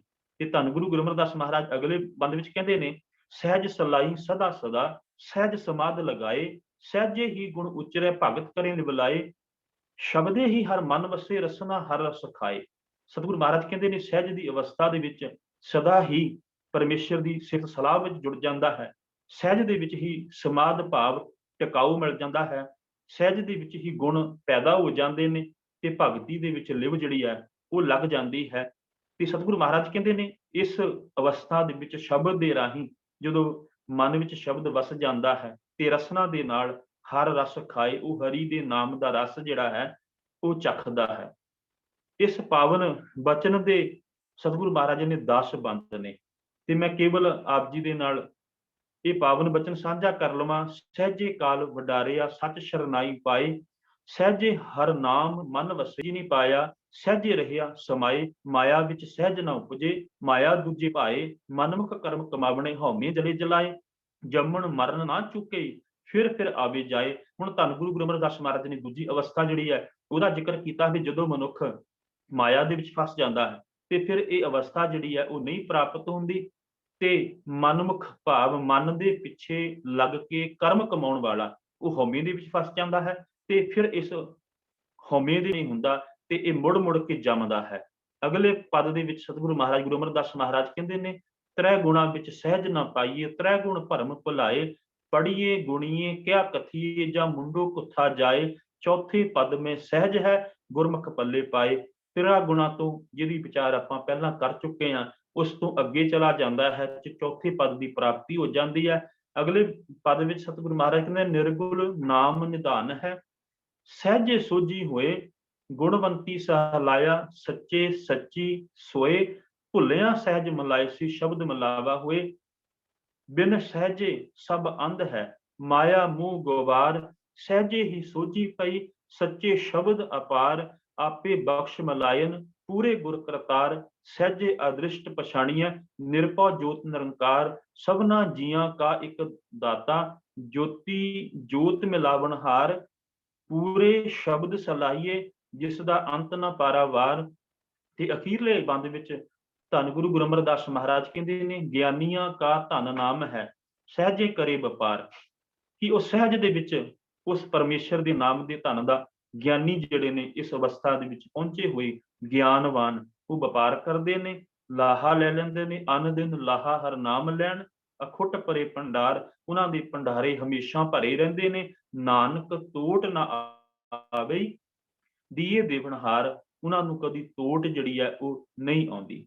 ਧੰਨ ਗੁਰੂ ਗੁਰੂ ਅਮਰਦਾਸ ਮਹਾਰਾਜ ਨੇ ਇਸ 10 ਪਦੀਆਂ ਵਾਲੇ ਸ਼ਬਦ ਦੇ ਅੰਦਰ ਉਸ ਸਹਿਜ ਦੀ ਅਵਸਥਾ ਦੇ ਵਿੱਚ ਦੋਵੇਂ ਗੱਲਾਂ, ਸਹਿਜ ਤੋਂ ਬਿਨਾਂ ਦੀ ਅਵਸਥਾ ਬਣਦੀ ਹੈ, ਕਿਸ ਸਥਾਨ ਦੇ ਉੱਤੇ ਪਹੁੰਚਦਾ ਹੈ, ਉਹਦਾ ਜ਼ਿਕਰ ਕੀਤਾ ਹੈ। ਧੰਨ ਗੁਰੂ ਗੁਰੂ ਅਮਰਦਾਸ ਮਹਾਰਾਜ ਪਾਵਨ ਬਚਨ ਵਿੱਚ ਸਾਨੂੰ ਇਹੀ ਗੱਲ ਸਮਝਾਉਣਾ ਕਰਦੇ ਹਾਂ, ਜਦੋਂ ਆਨੰਦ ਸਾਹਿਬ ਦੀ ਵੀ ਪਾਵਨ ਬਾਣੀ ਅਸੀਂ ਪੜ੍ਹਦੇ ਹਾਂ, ਤੇ ਧੰਨ ਗੁਰੂ ਗੁਰੂ ਅਮਰਦਾਸ ਮਹਾਰਾਜ ਕਹਿੰਦੇ ਨੇ, ਕਰਮੀ ਸਹਿਜ ਨਾ ਉਪਜੈ, ਬਿਨ ਸਹਿਜੇ ਸਹਿਸਾ ਨਾ ਜਾਏ। ਮਨੁੱਖ ਦੇ ਆਪਣੇ ਕਰਮ ਕਾਂਡ ਜਿਹੜੇ ਬਾਹਰੀ ਤੌਰ ਤੇ ਕਰਦਾ ਹੈ, ਸਭ ਕਹਿਣ ਲੱਗੇ ਇਹ ਅਵਸਥਾ ਨਹੀਂ ਪੈਦਾ ਹੁੰਦੀ। ਬਿਨ ਸਹਿਜੇ ਸਹਿਸਾ ਨਾ ਜਾਏ, ਇਸ ਅਵਸਥਾ ਨੂੰ ਪ੍ਰਾਪਤ ਕੀਤੇ ਤੋਂ ਬਗੈਰ ਮਨੁੱਖ ਦਾ ਸਹਿਮ ਜਿਹੜਾ ਹੈ, ਉਹ ਡਰ ਜਿਹੜਾ ਹੈ, ਉਹ ਦੂਰ ਨਹੀਂ ਹੁੰਦਾ। ਨਹਿ ਜਾਏ ਸਹਿਸਾ ਕਿਤੇ ਸੰਜਮ ਰਹੇ, ਕਰਮ ਕਮਾਏ ਸਹਿਸੇ ਜੋ ਮਲੀਨ ਹੈ, ਕਿਤੇ ਸੰਜਮ ਧੋਤਾ ਜਾਏ। ਸਹਿਜ ਤੋਂ ਬਿਨਾਂ ਮਨੁੱਖ ਦਾ ਜਿਹੜਾ ਮਨ ਹੈ ਉਹ ਮਲੀਨ ਭਾਵ ਵਿਕਾਰਾਂ ਦੇ ਵਿੱਚ ਰਹਿੰਦਾ ਹੈ। ਤੇ ਕਿਤ ਸੰਜਮ, ਕਿਸ ਸੰਜਮ ਦੇ ਨਾਲ ਇਹਨੂੰ ਧੋਤਾ ਜਾਏ। ਫਿਰ ਧੰਨ ਗੁਰੂ ਅਮਰਦਾਸ ਮਹਾਰਾਜ ਕਹਿੰਦੇ ਨੇ, ਮਨ ਧੋਵੋ ਸ਼ਬਦ ਲਾਗੋ, ਹਰਸੋਂ ਰਹੋ ਚਿਤ ਲਾਏ। ਮਨ ਨੂੰ ਧੋਣਾ ਹੈ ਸ਼ਬਦ ਦੇ ਰਾਹੀਂ, ਜਿਹਨੂੰ ਧੰਨ ਗੁਰੂ ਨਾਨਕ ਸਾਹਿਬ ਮਹਾਰਾਜ ਜਪਜੀ ਸਾਹਿਬ ਦੇ ਵਿੱਚ ਵੀ ਕਹਿੰਦੇ ਨੇ, ਭਰੀਏ ਮਤ ਪਾਪਾਂ ਕੇ ਸੰਗ, ਉਹ ਧੋਪੈ ਨਾਵੇਂ ਕੇ ਰੰਗ। ਵੀ ਜੇ ਪਾਪਾਂ ਦੇ ਨਾਲ ਮਨ ਲਿਬੜ ਜਾਵੇ, ਵਿਕਾਰਾਂ ਦੇ ਵਿੱਚ ਫਸ ਜਾਵੇ, ਤੇ ਉਹ ਪਰਮੇਸ਼ਰ ਦੇ ਨਾਮ ਦੇ ਰੰਗ ਦੇ ਨਾਲ ਹੀ ਜਿਹੜਾ ਹੈ ਉਹ ਧੋਤਾ ਜਾਂਦਾ ਹੈ। ਤੇ ਧੰਨ ਗੁਰੂ ਅਮਰਦਾਸ ਮਹਾਰਾਜ ਵੀ ਇੱਥੇ ਕਹਿੰਦੇ ਨੇ, ਮਨ ਧੋਵੋ ਸ਼ਬਦ ਲਾਗੋ, ਹਰਸਿਓ ਰਹੋ ਚਿਤ ਲਾਏ। ਕਹੈ ਨਾਨਕ ਗੁਰ ਪ੍ਰਸਾਦੀ, ਸਹਿਜ ਉਪਜੈ ਇਵ ਸੈਸਾ ਇਵ ਜਾਏ। ਗੁਰੂ ਦੀ ਕਿਰਪਾ ਦੇ ਨਾਲ ਇਹ ਅਵਸਥਾ ਪ੍ਰਾਪਤ ਹੋ ਜਾਂਦੀ ਹੈ ਤੇ ਡਰ ਭਰਮ ਜਿਹੜੇ ਨੇ ਉਹ ਦੂਰ ਚਲੇ ਜਾਂਦੇ ਨੇ। ਬਾਬਾ ਕਬੀਰ ਜੀ ਸੂਰਤ ਰਾਗ ਦੇ ਵਿੱਚ ਸਾਡੇ ਸਨਮੁਖ ਸਮਝਾਉਣਾ ਕਰਦੇ ਨੇ, ਬਾਹਰੀ ਕਰਮ ਕਾਂਡਾਂ ਦੇ ਰਾਹੀਂ ਜਿਹੜਾ ਮਨੁੱਖ ਦਿਖਾਵੇ ਦੇ ਤੌਰ ਤੇ ਕਰਦਾ ਹੈ, ਉਹਦੇ ਨਾਲ ਮਨੁੱਖ ਨੂੰ ਨਹੀਂ ਕੁਝ ਵੀ ਪ੍ਰਾਪਤ ਹੁੰਦਾ। ਬਾਬਾ ਕਬੀਰ ਜੀ ਸੂਰਤ ਰਾਗ ਦੇ ਵਿੱਚ ਵੀ ਸਾਨੂੰ ਸਮਝਾਉਣਾ ਕਰਦੇ ਨੇ, ਕਿਆ ਪੜ੍ਹੀਏ ਕਿਆ ਗੁਣੀਏ, ਕਿਆ ਵੇਦ ਪੁਰਾਣਾ ਸੁਣੀਏ, ਪੜ੍ਹੇ ਸੁਣੇ ਕਿਆ ਹੋਈ, ਜੋ ਸਹਿਜ ਨਾ ਮਿਲਿਓ ਸੋਈ। ਵੀ ਇਹ ਪੜ੍ਹਨ ਸੁਣਨ ਦੇ ਨਾਲ ਕੇਵਲ ਉਹਨੂੰ ਵਿਚਾਰਨਾ ਨਹੀਂ, ਉਹਨੂੰ ਜੀਵਨ ਦੇ ਅੰਦਰ ਅਮਲੀ ਤੌਰ ਤੇ ਅਪਣਾਉਣਾ ਨਹੀਂ, ਤੇ ਪੜ੍ਹਨ ਸੁਣਨ ਦਾ ਕੋਈ ਲਾਭ ਨਹੀਂ ਹੈ। ਕਿਉਂਕਿ ਇਸ ਕੱਲੇ ਪੜ੍ਹਨ ਸੁਣਨ ਦੇ ਨਾਲ ਸਤਿਗੁਰੂ ਮਹਾਰਾਜ ਕਹਿੰਦੇ ਨੇ, ਸਹਿਜ ਦੀ ਅਵਸਥਾ ਜਿਹੜੀ ਹੈ ਉਹ ਨਹੀਂ ਪ੍ਰਾਪਤ ਹੁੰਦੀ। ਉਹ ਤੇ ਪਰਮੇਸ਼ਰ ਦੇ ਨਾਮ ਨੂੰ ਸੁਣ ਕਰਕੇ ਤੇ ਫਿਰ ਬਾਅਦ ਵਿੱਚ ਮੰਨਣ ਕਰਕੇ ਤੇ ਸਤਿਗੁਰੂ ਮਹਾਰਾਜ ਕਹਿੰਦੇ ਨੇ ਫਿਰ ਉਹ ਅਵਸਥਾ ਪ੍ਰਾਪਤ ਹੁੰਦੀ ਹੈ। ਤੇ ਸਤਿਗੁਰੂ ਮਹਾਰਾਜ ਕਹਿੰਦੇ ਨੇ, ਤੁਲ ਨਹੀਂ ਚੜ੍ਹੈ ਜਾਏ ਨਾ ਮੁਕਾਤੀ, ਹਲਕੀ ਲੱਗੇ ਨਾ ਭਾਰੀ। ਰਹਾਉ ਵਾਲਾ ਬੰਦ, ਜਿਹਦੇ ਵਿੱਚ ਸਤਿਗੁਰੂ ਮਹਾਰਾਜ ਕਹਿੰਦੇ ਨੇ, ਸਹਿਜ ਕੀ ਅਕਥ ਕਥਾ ਹੈ ਨਿਰਾਰੀ। ਆਪਾਂ ਇੱਥੇ ਤੱਕ ਵਿਚਾਰ ਕੀਤੀ ਸੀ ਵੀ ਇਹ ਅਵਸਥਾ ਕੀ ਹੈ। ਹੁਣ ਸਤਿਗੁਰੂ ਮਹਾਰਾਜ ਕਹਿੰਦੇ ਨੇ, ਤੁਲ ਨਹੀਂ ਚੜ੍ਹੈ ਜਾਏ ਨਾ ਮੁਕਾਤੀ, ਹਲਕੀ ਲੱਗੇ ਨਾ ਭਾਰੀ। ਵੀ ਜਿਹੜੀ ਇਹ ਅਵਸਥਾ ਹੈ, ਇਸ ਅਵਸਥਾ ਨੂੰ ਜੇ ਕਹਿ ਦੋ ਕੋਈ ਮਨੁੱਖ ਵੀ ਤੋਲ ਕੇ ਦੱਸ ਦਵੇ ਤੇ ਉਹਨੂੰ ਤੋਲ ਕੇ ਦੱਸਿਆ ਨਹੀਂ ਜਾ ਸਕਦਾ। ਜਾਏ ਨਾ ਮੁਕਾਤੀ, ਪ੍ਰੋਫੈਸਰ ਸਾਹਿਬ ਸਿੰਘ ਜੀ ਨੇ ਇਹਦਾ ਅਰਥ ਜਿਹੜਾ ਕੁਝ ਹੋਰ ਲਿਖਿਆ ਹੈ, ਪਰੰਤੂ ਜੋ ਫਰੀਦਕੋਟੀਆਂ ਵਾਲਿਆਂ ਦਾ ਟਿੱਕਾ ਹੈ ਉਹਨਾਂ ਦੇ ਵਿੱਚ ਲਿਖਿਆ ਹੋਇਆ ਵੀ ਇਹਨੂੰ ਮੁਕਾਇਆ ਨਹੀਂ ਜਾ ਸਕਦਾ। ਜਾਏ ਨਾ ਮੁਕਾਤੀ, ਵੀ ਇਹਨੂੰ ਮੁਕਾਇਆ ਨਹੀਂ ਜਾ ਸਕਦਾ। ਹਲਕੀ ਲੱਗੇ ਨਾ ਭਾਰੀ, ਇਹਨੂੰ ਇਹ ਨਹੀਂ ਕਿਹਾ ਜਾ ਸਕਦਾ ਵੀ ਇਹ ਹਲਕੀ ਹੈ ਜਾਂ ਭਾਰੀ ਹੈ। ਭਾਵ ਇਹ ਇੱਕੋ ਜਿਹੀ ਰਹਿੰਦੀ ਹੈ ਅਵਸਥਾ ਦੇ ਵਿੱਚ, ਜਿਹਨੂੰ ਆਪਾਂ ਪਹਿਲਾਂ ਵੀ ਜ਼ਿਕਰ ਕਰਕੇ ਆਏ ਵੀ ਉਸਤਤ ਨਿੰਦਾ, ਲੋਹਾ ਤੇ ਕੰਚਨ, ਉਹਨੂੰ ਸਮ ਕਰਕੇ ਬਰਾਬਰ ਕਰਕੇ ਜਿਹੜਾ ਹੈ ਮਨੁੱਖ ਇਸ ਅਵਸਥਾ ਦੇ ਵਿੱਚ ਜਾਣਦਾ ਹੈ। ਤੇ ਸਤਿਗੁਰੂ ਮਹਾਰਾਜ ਵੀ ਇਹ ਪਾਵਨ ਬਚਨ ਵਿੱਚ ਕਹਿੰਦੇ ਨੇ, ਹਲਕੀ ਲੱਗੈ ਨਾ ਭਾਰੀ। ਨਾ ਇਹ ਹਲਕੀ ਲੱਗਦੀ ਹੈ ਨਾ ਭਾਰੀ ਲੱਗਦੀ ਹੈ। ਭਾਵ ਇੱਕੋ ਜਿਹੀ ਇਸ ਅਵਸਥਾ ਦੇ ਵਿੱਚ ਮਨੁੱਖ ਜਿਹੜਾ ਹੈ ਜ਼ਿੰਦਗੀ ਜਿਉਂਦਾ ਹੈ। ਤੇ ਸਤਿਗੁਰੂ ਮਹਾਰਾਜ ਪਹਿਲੇ ਬੰਦ ਦੇ ਵਿੱਚ ਫਿਰ ਇਸੇ ਹੀ ਗੱਲ ਨੂੰ, ਇਸ ਸਹਿਜ ਦੀ ਅਵਸਥਾ ਨੂੰ ਸਤਿਗੁਰੂ ਮਹਾਰਾਜ ਸਾਡੇ ਸਨਮੁਖ ਰੱਖਦੇ ਨੇ। ਸਾਹਿਬ ਕਹਿੰਦੇ ਨੇ, ਤਹਿ ਪਾਵਸ ਸਿੰਧ ਧੂਪ ਨਹੀਂ ਸ਼ਹੀਆ, ਤੈ ਉਤਪਤ ਪਰਲੋ ਨਾਹੀ। ਬਾਬਾ ਕਬੀਰ ਜੀ ਕਹਿੰਦੇ ਨੇ, ਤਹਿ ਪਾਵਸ, ਪਾਵਸ ਦਾ ਇੱਥੇ ਅਖਰੀ ਅਰਥ ਹੈ ਵਰਖਾ। ਤੇ ਵਰਖਾ ਨੂੰ ਕਰਨ ਵਾਲਾ ਜਿਹੜਾ ਹੈ ਉਹ ਸਾਡੇ ਗਵਾਂਢੀ ਮਤ, ਹਿੰਦੂ ਮਤ ਦੇ ਅੰਦਰ ਇੰਦਰ ਨੂੰ ਜਿਹੜਾ ਹੈ ਉਹ ਮੰਨਿਆ ਹੈ। ਤੇ ਇੱਥੇ ਇੰਦਰਪੁਰੀ ਭਾਵ ਉਸ ਅਵਸਥਾ ਦੇ ਵਿੱਚ ਤਹਿ ਪਾਵਸ ਸਿੰਧ ਧੂਪ ਨਹੀਂ ਛਾਇਆ। ਸਿੰਧ ਦਾ ਅਰਥ ਹੈ ਸਮੁੰਦਰ। ਤੇ ਇਹ ਸਾਡੇ ਗਵਾਂਢੀ ਮਤ ਦੇ ਵਿੱਚ ਮੰਨਿਆ ਜਾਂਦਾ ਵੀ ਵਿਸ਼ਨੂੰ ਜਿਹੜਾ ਹੈ, ਵਿਸ਼ਨੂੰ ਭਗਵਾਨ ਸਮੁੰਦਰ ਦੇ ਵਿੱਚ ਨਿਵਾਸ ਕਰਦਾ ਹੈ। ਪੁਰਾਣਾਂ ਦੇ ਅਨੁਸਾਰ ਇਹ ਹਿੰਦੂ ਮਤ ਕਹਿੰਦਾ ਹੈ। ਤੇ ਇੱਥੇ ਵਿਸ਼ਨੂੰ ਪੁਰਾਣ, ਸਿੰਧ ਦਾ ਮਤਲਬ ਵਿਸ਼ਨੂੰ ਪੁਰਾਣ। ਧੂਪ ਨਹੀਂ ਸ਼ਈਆ, ਧੂਪ ਦਾ ਮਤਲਬ ਧੁੱਪ ਭਾਵ ਸੂਰਜ ਲੋਕ, ਸ਼ਈਆ ਦਾ ਮਤਲਬ ਛਾਂ ਭਾਵ ਚੰਦਰ ਲੋਕ। ਬਾਬਾ ਕਬੀਰ ਜੀ ਕਹਿੰਦੇ ਨੇ, ਤਹਿ ਪਾਵਸ ਸਿੰਧ ਧੂਪ ਨਹੀਂ ਸ਼ਈਆ। ਇਸ ਅਵਸਥਾ ਦੇ ਵਿੱਚ ਨਾ ਕੋਈ ਇੰਦਰਪੁਰੀ ਹੈ ਜਿਵੇਂ ਸਾਡੇ ਗੁਆਂਢੀ ਮੱਤ ਦੇ ਅੰਦਰ ਇਹ ਅਕਸਰ ਲੋਕਾਂ ਨੂੰ ਵਹਿਮ ਦੇ ਵਿੱਚ, ਭਰਮ ਦੇ ਵਿੱਚ ਪਾਇਆ ਜਾਂਦਾ ਵੀ ਇਹ ਵੱਖ-ਵੱਖ ਪੁਰੀਆਂ ਨੇ। ਇਸੇ ਤਰ੍ਹਾਂ ਦੀ ਗੱਲ ਬਨਾਰਸ ਦੀ ਧਰਤੀ ਦੇ ਅੰਦਰ ਜਾਂ ਜਗਨਨਾਥਪੁਰੀ ਦੇ ਅੰਦਰ ਵੀ ਇੱਕ ਪਾਂਡਾ ਜਿਹੜਾ ਸੀ, ਉਹ ਲੋਕਾਂ ਦੇ ਸਨਮੁਖ ਰੱਖ ਰਿਹਾ ਸੀਗਾ। ਜਦੋਂ ਧੰਨ ਗੁਰੂ ਗੁਰੂ ਨਾਨਕ ਸਾਹਿਬ ਮਹਾਰਾਜ ਉਸ ਸਥਾਨ ਦੇ ਉੱਤੇ ਜਾਂਦੇ ਨੇ, ਜਗਨਨਾਥਪੁਰੀ ਦੇ ਵਿੱਚ, ਕਲਯੁਗ ਨਾਮੀ ਪਾਂਡਾ ਇਹੀ ਲੋਕਾਂ ਨੂੰ ਭਰਮਾਂ ਦੇ ਵਿੱਚ, ਵਹਿਮਾਂ ਦੇ ਵਿੱਚ ਪਾ ਰਿਹਾ ਸੀ ਵੀ ਹੁਣ ਮੈਨੂੰ ਇੰਦਰਪੁਰੀ ਦੇ ਦਰਸ਼ਨ ਹੋ ਰਹੇ ਨੇ, ਹੁਣ ਮੈਨੂੰ ਵਿਸ਼ਨਪੁਰੀ ਦੇ ਦਰਸ਼ਨ ਹੋ ਰਹੇ ਨੇ, ਹੁਣ ਮੈਨੂੰ ਸ਼ਿਵਪੁਰੀ ਦੇ ਦਰਸ਼ਨ ਹੋ ਰਹੇ ਨੇ, ਤੇ ਤੁਹਾਡੇ ਜਿਹੜੇ ਮਰੇ ਹੋਏ ਪਿੱਤਰ ਨੇ ਉਹ ਫਲਾਨੀ ਜਗ੍ਹਾ ਦੇ ਉੱਤੇ ਅਟਕੇ ਹੋਏ ਨੇ। ਤੇ ਫਿਰ ਇਸ ਤਰ੍ਹਾਂ ਉਹਨਾਂ ਨੇ ਆਪਣੇ ਖਾਣ ਪੀਣ ਦਾ ਜੁਗਾੜ ਜਿਹੜਾ ਸੀ ਉਹ ਬਣਾਇਆ ਹੋਇਆ ਸੀ। ਤੇ ਧੰਨ ਗੁਰੂ ਗੁਰੂ ਨਾਨਕ ਸਾਹਿਬ ਮਹਾਰਾਜ ਨੇ ਉਸ ਵਕਤ ਇਕੱਠ ਦੇ ਵਿੱਚ ਉਹਦੇ ਪਰਦੇ ਖੋਲ ਕੇ ਦੱਸਿਆ ਸੀਗਾ ਵੀ ਇਹ ਕੇਵਲ ਤੇ ਕੇਵਲ ਮਨ ਦੇ ਖਿਆਲ ਨੇ, ਅਸਲ ਦੇ ਵਿੱਚ ਕੁਝ ਨਹੀਂ। ਕਿਉਂਕਿ ਸਤਿਗੁਰੂ ਮਹਾਰਾਜ ਨੇ ਉਹਦਾ ਹੀ ਲੋਟਾ, ਜਦੋਂ ਉਹਨੇ ਅੱਖਾਂ ਮੀਟੀਆਂ ਹੋਈਆਂ ਸਨ ਤੇ ਚੁੱਕ ਕੇ ਉਹਦੇ ਪਿੱਛੇ ਰੱਖ ਦਿੱਤਾ ਸੀ। ਤੇ ਜਦੋਂ ਉਹਨੇ ਅੱਖਾਂ ਖੋਲੀਆਂ, ਕਿਉਂਕਿ ਜੋ ਲੋਕ ਪੈਸੇ ਪਾ ਰਹੇ ਸਨ ਉਸ ਲੋਟੇ ਦੇ ਵਿੱਚ, ਤੇ ਉਸ ਲੋਟੇ ਦਾ ਖੜਾਕ ਬੰਦ ਹੋ ਗਿਆ ਸੀ, ਤੇ ਉਹ ਇੱਕਦਮ ਉੱਠ ਕੇ ਪੁੱਛਦਾ ਵੀ ਮੇਰਾ ਲੋਟਾ ਕਿੱਥੇ ਆ? ਤੇ ਸਤਿਗੁਰੂ ਮਹਾਰਾਜ ਕਹਿੰਦੇ ਨੇ ਵੀ ਤੈਨੂੰ ਤੇ ਵਿਸ਼ਨਪੁਰੀ ਦੇ, ਸ਼ਿਵਪੁਰੀ ਦੇ ਤੇ ਇੰਦਰਪੁਰੀ ਦੇ ਦਰਸ਼ਨ ਹੋ ਰਹੇ ਸਨ, ਤੂੰ ਉੱਥੇ ਗਿਆ ਹੋਇਆ ਸੀ ਤੇ ਲੋਟਾ ਤੇਰਾ ਤੇ ਇਸੇ ਪੁਰੀ ਦੇ ਵਿੱਚ ਹੈ, ਤੂੰ ਆਪ ਲੱਭ ਲੈ। ਉਸ ਵਕਤ ਫਿਰ ਉਸ ਕਲਯੁਗ ਨਾਮੀ ਪਾਂਡੇ ਨੇ ਵੀ ਇਹ ਮੰਨਿਆ ਸੀ ਲੋਕਾਂ ਦੇ ਸਨਮੁਖ ਵੀ ਮੈਂ ਕੇਵਲ ਵਹਿਮ ਕਰਦਾ, ਲੋਕਾਂ ਨੂੰ ਵਹਿਮਾਂ ਵਿੱਚ ਪਾਉਣਾ, ਤੇ ਇੱਕ ਪਖੰਡ ਰਚਿਆ ਹੋਇਆ ਹੈ ਮਾਇਆ ਕਮਾਉਣ ਦਾ। ਸਤਿਗੁਰੂ ਮਹਾਰਾਜ ਵੀ ਕਹਿੰਦੇ ਨੇ ਵੀ ਇਸ ਅਵਸਥਾ ਦੇ ਵਿੱਚ ਇਹੋ ਜਿਹਾ ਕੁਝ ਨਹੀਂ ਹੈ, ਨਾ ਇੰਦਰਪੁਰੀ ਹੈ, ਨਾ ਵਿਸ਼ਨਪੁਰੀ ਹੈ, ਨਾ ਸੂਰਜਪੁਰੀ ਹੈ, ਨਾ ਕੋਈ ਚੰਦਰ ਲੋਕ ਹੈ। ਤਹਿ ਪਾਵਸ ਸਿੰਧ ਧੂਪ ਨਹੀਂ ਛਈਆ, ਤੈ ਉਤਪਤ ਪਰਲੋ ਨਾਹੀ। ਉਤਪਤ ਭਾਵ ਪੈਦਾ ਕਰਨੀ, ਪਰਲੋ ਦਾ ਮਤਲਬ ਹੈ ਮਰਨਾ।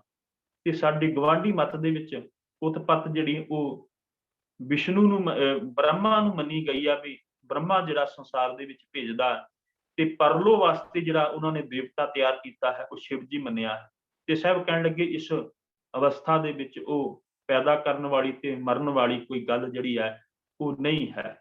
ਤੇ ਬਾਬਾ ਕਬੀਰ ਜੀ ਕਹਿੰਦੇ ਨੇ ਜੀਵਨ ਮਿਰਤ ਨਾ ਦੁੱਖ ਸੁਖ ਵਿਆਪੈ, ਸੁਨ ਸਮਾਦ ਦੋ ਤੈ ਨਾਹੀ। ਸਾਹਿਬ ਕਹਿਣ ਲੱਗੇ ਜੀਵਨ ਮਿਰਤ, ਨਾ ਜੀਵਨ ਦਾ ਦੁੱਖ ਸੁੱਖ ਹੈ, ਨਾ ਮਿਰਤੂ ਭਾਵ ਮਰਨ ਦਾ ਦੁੱਖ ਸੁੱਖ ਇਹਦੇ ਵਿੱਚ ਵਿਆਪਦਾ ਹੈ। ਸੁਨ ਸਮਾਦ ਦੋ ਤੈ ਨਾਹੀ, ਕਹਿੰਦੇ ਨੇ ਵੀ ਇਸ ਅਵਸਥਾ ਦੇ ਵਿੱਚ ਮਨ ਦੀ ਇੱਕ ਅਜਿਹੀ ਟਿਕਵੀਂ ਹਾਲਤ ਹੈ, ਜਿਸ ਟਿਕਵੀਂ ਹਾਲਤ ਦੇ ਵਿੱਚ ਵਿਕਾਰ ਜਿਹੜੇ ਨੇ ਉਹ ਨਹੀਂ ਉੱਠਦੇ। ਨਿੱਤ ਮਨੁੱਖ ਦੇ ਮਨ ਦੇ ਵਿੱਚ ਹਰ ਵਕਤ ਵਿਕਾਰਾਂ ਦੇ ਫੁਰਨੇ ਜਿਹੜੇ ਨੇ ਉਹ ਤੁਰੇ ਰਹਿੰਦੇ ਨੇ, ਕਿਸੇ ਦੇ ਘੱਟ ਹੁੰਦੇ ਨੇ, ਕਿਸੇ ਦੇ ਵੱਧ ਹੁੰਦੇ ਨੇ, ਜਿਵੇਂ ਜਿਵੇਂ ਦੇ ਮਨੁੱਖ ਦੀ ਸੰਗਤ ਹੈ। ਤੇ ਸਤਿਗੁਰੂ ਮਹਾਰਾਜ ਕਹਿੰਦੇ ਨੇ ਸੁਨ ਸਮਾਦ ਤੋਹੂ ਤੈ ਨਾਈ। ਇਸ ਅਵਸਥਾ ਦੇ ਵਿੱਚ, ਇਸ ਮਨ ਦੇ ਟਿਕਾਵ ਦੇ ਵਿੱਚ ਫਿਰ ਵਿਕਾਰ ਜਿਹੜੇ ਨੇ ਉਹ ਫੁਰਨੇ ਜਿਹੜੇ ਨੇ ਉਹ ਨਹੀਂ ਉੱਠਦੇ। ਤੇ ਸਤਿਗੁਰੂ ਮਹਾਰਾਜ ਬਾਬਾ ਕਬੀਰ ਜੀ ਦੂਸਰੇ ਬੰਦ ਦੇ ਵਿੱਚ ਫਿਰ ਸਾਡੇ ਸਨਮੁਖ ਰੱਖਦੇ ਨੇ ਅਰਧ ਉਰਧ ਦੋ ਤੈ ਨਾਹੀ, ਰਾਤ ਦਿਨਸ ਤਹਿ ਨਾਹੀ। ਸਤਿਗੁਰੂ ਮਹਾਰਾਜ ਕਹਿੰਦੇ ਨੇ ਅਰਧ ਉਰਧ, ਅਰਧ ਦਾ ਮਤਲਬ ਨੀਵਾਂ, ਉਰਧ ਦਾ ਮਤਲਬ ਉੱਚਾ। ਕਹਿਣ ਲੱਗੇ ਇੱਥੇ ਕੋਈ ਉੱਚਾ ਨੀਵਾਂ ਨਹੀਂ ਹੈ। ਅਰਧ ਉਰਧ ਦੋ ਤੈ ਨਾਹੀ, ਇਸ ਅਵਸਥਾ ਦੇ ਵਿੱਚ ਕੋਈ ਉੱਚਾ ਨੀਵਾਂ ਨਹੀਂ ਰਹਿ ਜਾਂਦਾ। ਰਾਤ ਦਿਨ ਤਹਿ ਨਾਹੀ, ਤੇ ਨਾ ਹੀ ਇੱਥੇ ਰਾਤ ਦੇ ਦਿਨ ਹੈ। ਇਹ ਵੀ ਇੱਕ ਡੂੰਘਾ ਜਿਹੜਾ ਵਿਚਾਰ ਇਹ ਹੈ ਵੀ ਰਾਤ ਦੇ ਵਕਤ ਮਨੁੱਖ ਜਿਹੜਾ ਹੈ ਉਹ ਸੌਂ ਜਾਂਦਾ ਹੈ, ਤੇ ਦਿਨ ਦੇ ਵਕਤ ਜਿਹੜਾ ਹੈ ਮਨੁੱਖ ਜਿਹੜਾ ਹੈ ਕੰਮ ਕਾਜ ਕਰਦਾ। ਤੇ ਬਾਬਾ ਕਬੀਰ ਜੀ ਕਹਿਣ ਲੱਗੇ ਇਹ ਅਵਸਥਾ ਤੋਂ ਵੀ ਮਨੁੱਖ ਉੱਪਰ ਉੱਠ ਜਾਂਦਾ ਹੈ। ਰਾਤ ਦਾ ਮਤਲਬ ਵੀ ਮਨੁੱਖ ਵਿਕਾਰਾਂ ਰੂਪੀ ਜਿਹੜੀ ਨੀਂਦ ਹੈ, ਭਾਵ ਰਾਤ ਨੂੰ ਸੌਂਦਾ, ਰਾਤ ਵਿਕਾਰਾਂ ਰੂਪੀ ਜਿਹੜੀ ਹੈ ਨੀਂਦ ਉਹਦੇ ਵਿੱਚ ਨਹੀਂ ਮਨੁੱਖ ਜਾਂਦਾ। ਦਿਨ ਦੇ ਵਿੱਚ ਇੱਧਰ ਉੱਧਰ ਘੁੰਮ ਕੇ ਜੀਵਨ ਗੁਜ਼ਾਰ ਲੈਂਦਾ ਹੈ। ਤੇ ਸਤਿਗੁਰੂ ਕਹਿੰਦੇ ਨੇ ਵੀ ਉਹ ਦਿਨ ਵੀ ਹੈ ਨਹੀਂ ਜਿਹਦੇ ਵਿੱਚ ਮਨੁੱਖ ਜਿਹੜਾ ਹੈ ਉਹ ਇੱਧਰ ਉੱਧਰ ਘੁੰਮ ਫਿਰ ਕੇ ਤੇ ਆਪਣਾ ਟਾਈਮ ਜਿਹੜਾ ਹੈ ਉਹ ਅਜ਼ਾਈ ਗਵਾ ਲੈਂਦਾ ਹੈ। ਰਾਤ ਦਿਨ ਸਤੈ ਨਾਈ, ਨਾ ਵਿਕਾਰਾਂ ਵਿੱਚ ਫਸਦਾ ਹੈ ਤੇ ਨਾ ਇੱਧਰ ਉੱਧਰ ਉਹ ਘੁੰਮਦਾ ਹੈ।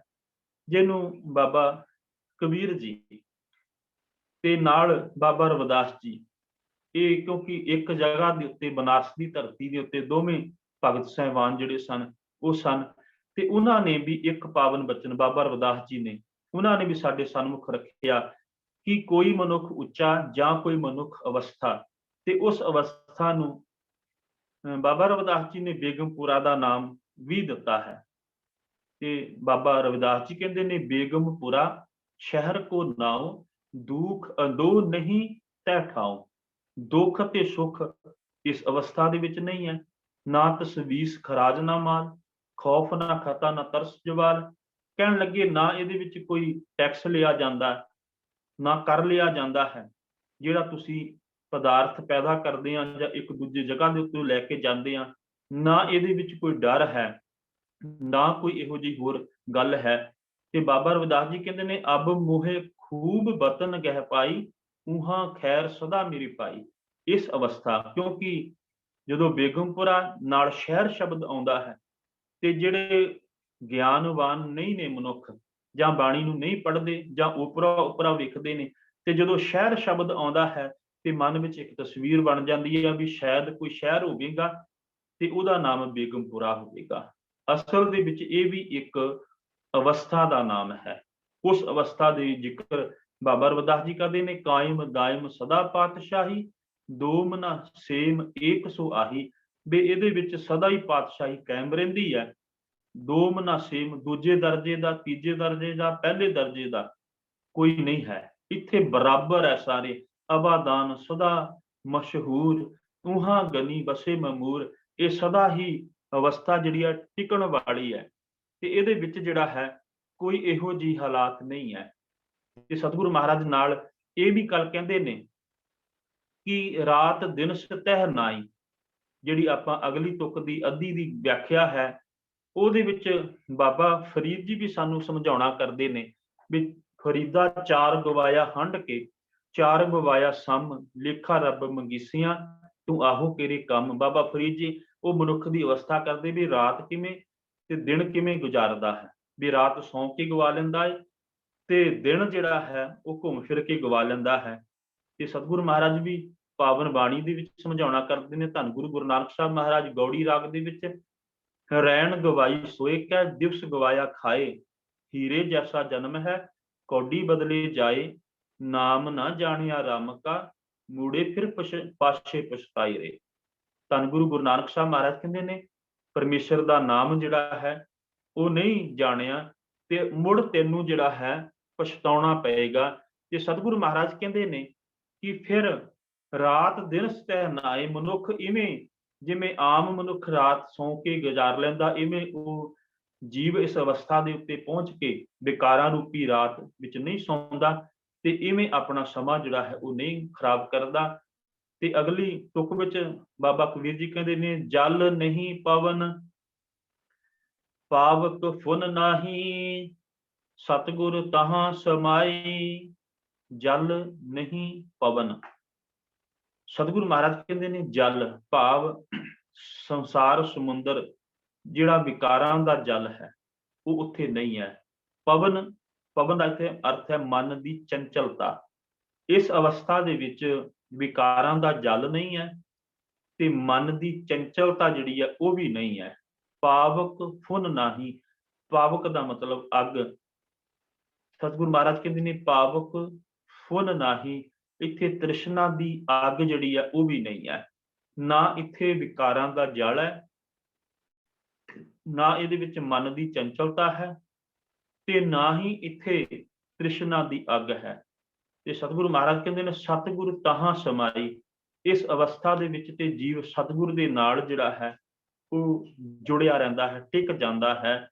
ਤੇ ਅਖੀਰਲੀ ਪਾਵਨ ਤੁਕ ਦੇ ਅੰਦਰ, ਵੰਦ ਦੇ ਅੰਦਰ ਬਾਬਾ ਕਬੀਰ ਜੀ ਕਹਿੰਦੇ ਨੇ, ਅਗਮ ਅਗੋਚਰ ਰਹੇ ਨਿਰੰਤਰ, ਗੁਰ ਕਿਰਪਾ ਤੇ ਲਹੀਐ। ਕਹੋ ਕਬੀਰ ਬਲ ਜਾਓ ਗੁਰ ਆਪਣੇ, ਸਤ ਸੰਗਤ ਮਿਲ ਰਹੀ ਹੈ। ਅਗੰਮ, ਅਗੰਮ ਦਾ ਅੱਖਰੀ ਅਰਥ ਹੈ ਜਿਸ ਤੱਕ ਪਹੁੰਚ ਨਾ ਹੋ ਸਕੇ। ਅਗੋਚਰ ਦਾ ਮਤਲਬ ਹੈ ਜਿਸ ਤੱਕ ਗਿਆਨ ਇੰਦਰੀਆਂ ਦੀ ਪਹੁੰਚ ਨਾ ਹੋ ਸਕੇ। ਰਹੇ ਨਿਰੰਤਰ, ਸਤਿਗੁਰੂ ਮਹਾਰਾਜ ਕਹਿੰਦੇ ਨੇ ਵੀ ਇਸ ਅਵਸਥਾ ਦੇ ਵਿੱਚ, ਕਿਉਂਕਿ ਪਿਛਲੇ ਬੰਦ ਵਿੱਚ ਆਪਾਂ ਸੀਗਾ ਵੀ ਮਨੁੱਖ ਇਸ ਅਵਸਥਾ ਵਿੱਚ ਮਾਲਕ ਦੇ ਨਾਲ ਜੁੜਿਆ ਰਹਿੰਦਾ ਹੈ, ਤੇ ਸਤਿਗੁਰੂ ਮਹਾਰਾਜ ਕਹਿੰਦੇ ਨੇ ਅਗਮ ਅਗੋਚਰ ਰਹੇ ਨਿਰੰਤਰ ਗੁਰ ਕਿਰਪਾ ਤੇ ਲਈਐ। ਜਦੋਂ ਗੁਰੂ ਦੀ ਕਿਰਪਾ ਦੇ ਨਾਲ ਇਹ ਅਵਸਥਾ ਪ੍ਰਾਪਤ ਹੁੰਦੀ ਹੈ ਤੇ ਪਰਮੇਸ਼ਰ ਦੇ ਨਾਲ ਮਨੁੱਖ ਜੁੜ ਜਾਂਦਾ ਹੈ, ਉਹ ਪਰਮੇਸ਼ਰ ਜਿਹਦੇ ਤੱਕ ਜੀਵ ਦੀ ਪਹੁੰਚ ਨਹੀਂ ਹੈ, ਜਿਸ ਤੱਕ ਗਿਆਨ ਇੰਦਰੀਆਂ ਜਿਹੜੀਆਂ ਨੇ ਉਹ ਪਹੁੰਚ ਨਹੀਂ ਸਕਦੀਆਂ, ਤੇ ਉਹ ਪਰਮੇਸ਼ਰ ਜਿਹੜਾ ਨਿਰੰਤਰ ਦਾ ਮਤਲਬ ਹੁੰਦਾ ਇੱਕਸਾਰ, ਲਗਾਤਾਰ, ਕਿਤੇ ਇਹ ਨਹੀਂ ਵੀ ਰੱਬ ਨਹੀਂ ਹੈ ਕਿਤੇ ਹੈ, ਇਹੋ ਜਿਹੀ ਗੱਲ ਨਹੀਂ। ਨਿਰੰਤਰ ਉਹ ਪਰਮੇਸ਼ਰ ਜਿਹੜਾ ਹੈ, ਤੇ ਸਤਿਗੁਰੂ ਮਹਾਰਾਜ ਕਹਿੰਦੇ ਗੁਰੂ ਦੀ ਕਿਰਪਾ ਦੇ ਨਾਲ ਜੀਵ ਉਸ ਪਰਮੇਸ਼ਰ ਦੇ ਨਾਲ ਜੁੜ ਜਾਂਦਾ ਹੈ, ਪ੍ਰਾਪਤ ਕਰ ਲੈਂਦਾ ਹੈ। ਕਹੋ ਕਬੀਰ ਬਲ ਜਾਉ ਗੁਰ ਆਪਣੇ, ਬਾਬਾ ਕਬੀਰ ਜੀ ਕਹਿੰਦੇ ਨੇ ਬਲ ਜਾਉ ਗੁਰ ਆਪਣੇ, ਮੈਂ ਆਪਣੇ ਗੁਰੂ ਤੋਂ ਬਲਿਹਾਰ ਜਾਂਦਾ ਹਾਂ। ਸਤ ਸੰਗਤ ਮਿਲ ਰਹੀ ਹੈ, ਸਤ ਸੰਗਤ ਦੇ ਰਾਹੀਂ ਉਸ ਪਰਮੇਸ਼ਰ ਦੇ ਨਾਲ ਮਿਲ ਕੇ ਜੁੜ ਕੇ ਰਿਹਾ ਜਾ ਸਕਦਾ ਹੈ, ਕਿਉਂਕਿ ਗੁਰੂ ਦੀ ਸੰਗਤ ਦੇ ਰਾਹੀਂ ਹੀ ਜਿਹੜਾ ਹੈ ਉਹ ਉਪਦੇਸ਼ ਮਿਲੇਗਾ, ਤੇ ਉਸ ਉਪਦੇਸ਼ ਦੇ ਰਾਹੀਂ, ਉਸ ਉਪਦੇਸ਼ ਦੇ ਉੱਤੇ ਤੁਰਿਆ ਹੋਇਆਂ ਤੇ ਇਹ ਅਵਸਥਾ ਜਿਹੜੀ ਹੈ ਉਹਨੂੰ ਪ੍ਰਾਪਤ ਕੀਤਾ ਜਾ ਸਕਦਾ ਹੈ। ਤੇ ਬਾਬਾ ਕਬੀਰ ਜੀ ਕਹਿੰਦੇ ਨੇ ਕਹੋ ਕਬੀਰ ਬਲ ਜਾਉ ਗੁਰ ਆਪਣੇ, ਸਤ ਸੰਗਤ ਮਿਲ ਰਹੀ ਹੈ, ਮੈਂ ਆਪਣੇ ਗੁਰੂ ਤੋਂ ਬਲਿਹਾਰ ਜਾਂਦਾ ਹਾਂ, ਸਦਕੇ ਜਾਂਦਾ ਹਾਂ, ਤੇ ਸਤ ਸੰਗਤ ਦੇ ਰਾਹੀਂ ਮਿਲ ਕਰਕੇ ਇਸ ਅਵਸਥਾ ਦੇ ਉੱਤੇ ਜਿਹੜਾ ਹੈ ਉਹ ਪਹੁੰਚ ਸਕਦਾ ਹਾਂ।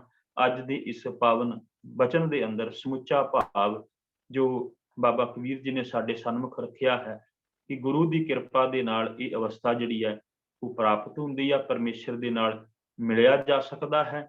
ਇਹਦੀ ਜਿਹੜੀ ਬਿਆਨ ਹੈ, ਇਹਦੀ ਵਿਆਖਿਆ ਜਿਹੜੀ ਹੈ ਉਹ ਅਕਥ ਹੈ, ਭਾਵ ਬਿਆਨ ਨਹੀਂ ਕੀਤੀ ਜਾ ਸਕਦੀ, ਬੜੀ ਨਿਰਾਲੀ ਹੈ। ਤੇ ਬਾਕੀ ਇਸੇ ਪਾਵਨ ਬਚਨ ਦੇ ਸਤਿਗੁਰੂ ਮਹਾਰਾਜ ਨੇ ਇਸ ਅਵਸਥਾ ਦਾ ਜ਼ਿਕਰ ਕੀਤਾ ਹੈ ਵੀ ਉੱਥੇ ਦੁਨੀਆ ਦੇ ਕਰਮ ਕਾਂਡ ਜਿਹੜੇ ਨੇ, ਜੋ ਸਾਡੇ ਗੁਆਂਢੀ ਮੱਤ ਨੇ ਮੰਨੇ ਹੋਏ ਸਨ, ਜਾਂ ਉਹ ਕਹਿੰਦੇ ਸਨ ਵੀ ਇੱਥੇ ਇਹ ਪ੍ਰਾਪਤ ਹੋਵੇਗਾ, ਉੱਥੇ ਉਹ ਪ੍ਰਾਪਤ ਹੋਵੇਗਾ, ਉਹ ਸਾਰਾ ਹੀ ਬਾਬਾ ਕਬੀਰ ਜੀ ਨੇ ਰੱਦ ਕਰਕੇ ਕੇਵਲ ਗੁਰੂ ਦਾ ਓਟ ਆਸਰਾ ਲੈਂਦਿਆਂ ਹੋਇਆਂ ਗੁਰੂ ਦੀ ਸੰਗਤ ਦੇ ਰਾਹੀਂ ਹੀ ਇਹ ਅਵਸਥਾ ਤੱਕ ਪਹੁੰਚਣ ਦਾ ਮਾਰਗ ਉਹ ਸਾਨੂੰ ਦਰਸਾਇਆ ਹੈ। ਸਤਿਗੁਰ ਕਿਰਪਾ ਕਰੇ ਅਸੀਂ ਵੀ ਸਤਿਗੁਰ ਦੇ ਦੱਸੇ ਬੋਲਾਂ ਦੇ ਉੱਤੇ ਚੱਲ ਕੇ ਉਸ ਅਵਸਥਾ ਦੇ ਉੱਤੇ ਪਹੁੰਚ ਜਾਈਏ, ਫਿਰ ਜੀਵਨ ਸੁਹੇਲਾ ਹੋ ਜਾਏਗਾ। ਵਿਚਾਰਾਂ ਦੀ ਸਾਂਝ ਕਰਦਿਆਂ ਹੋਈਆਂ ਬਿਆਨ ਭੁੱਲਾਂ ਦੀ ਖਿਮਾ, ਫਤਿਹ।